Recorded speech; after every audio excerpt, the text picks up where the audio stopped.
You've done it before. New Year's Eve hits, you write down 10 goals, you buy the gym membership, the meal prep containers, the 5 a.m. alarm, and by January 19th, it's all gone.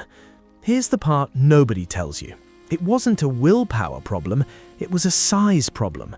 Your brain didn't reject the goal, it rejected the jump. Today, I'm going to show you why the people who transform their lives almost never do it with one big leap. They do it with something so small it feels stupid.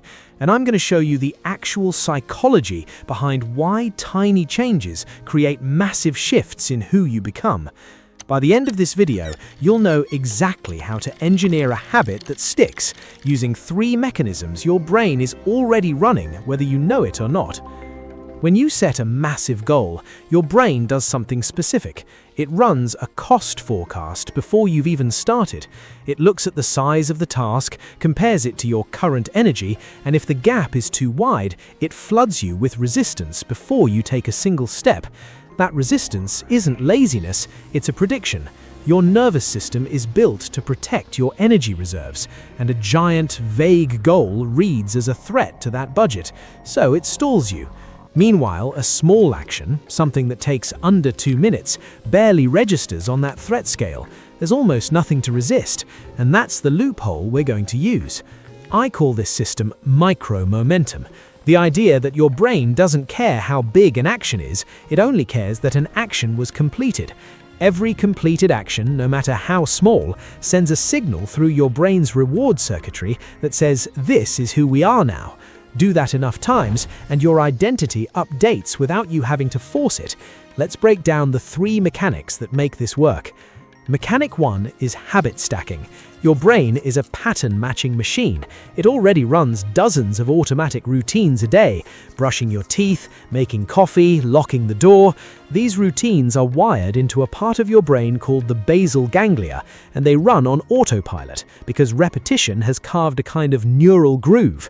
Instead of trying to build a brand new habit from nothing, you attach the new behavior to a groove that already exists. After I pour my coffee, I do 10 push-ups. After I brush my teeth, I write 1 line in a journal. You're not creating a new path through the forest, you're just adding a small detour to a path you already walk every day. That's why stacked habits survive when standalone habits die. Mechanic 2 is the 2-minute entry point. This is the actual secret behind habit formation. You don't design the habit you want, you design the smallest possible version of it. Not read for 30 minutes, read 1 page. Not meditate for 20 minutes, sit down and take 3 breaths. The goal isn't the 2 minutes, the goal is that showing up becomes so easy, your brain stops forecasting a cost at all. And here's what actually happens once you're in motion.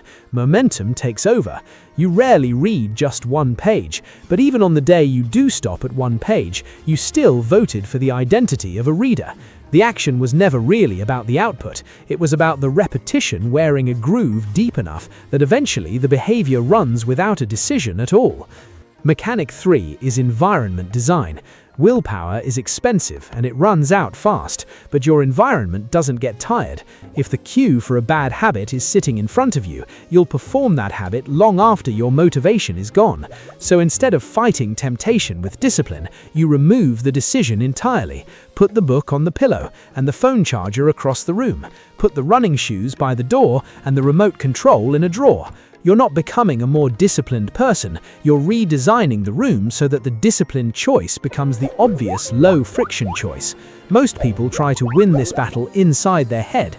The people who actually change win it before they ever enter the room. Here's the part that actually matters. None of these 3 mechanics feel powerful on day 1. 1 push-up doesn't change your body. 1 page doesn't finish a book. That's exactly the point. You're not trying to feel the result today. You're casting a small, repeatable vote for a version of yourself, and votes compound. Day 1, you're a person who did 1 push-up. Day 30, you're a person who hasn't missed a single day. That's not motivation anymore, that's identity. And identity doesn't need convincing, it just needs to be fed evidence over and over until the story your brain tells about you finally catches up to the actions you've already been taking. So, to recap, micro-momentum runs on three mechanics: habit stacking, attaching a new action to a groove that already exists, the 2-minute entry point, shrinking the habit until resistance disappears, and environment design, removing the decision before willpower is ever needed. Stack these together and you're not relying on motivation anymore, you're relying on architecture. You don't need a bigger goal, you need a smaller entry point and an environment that does half the work for you. If this gave you one idea you're going to try today, hit subscribe. I'm building out a full system on how tiny, repeatable actions rewire behavior, and I don't want you to miss the next one. Drop the habit you're going to stack this week in the comments. I read every one. I'll see you in the next video.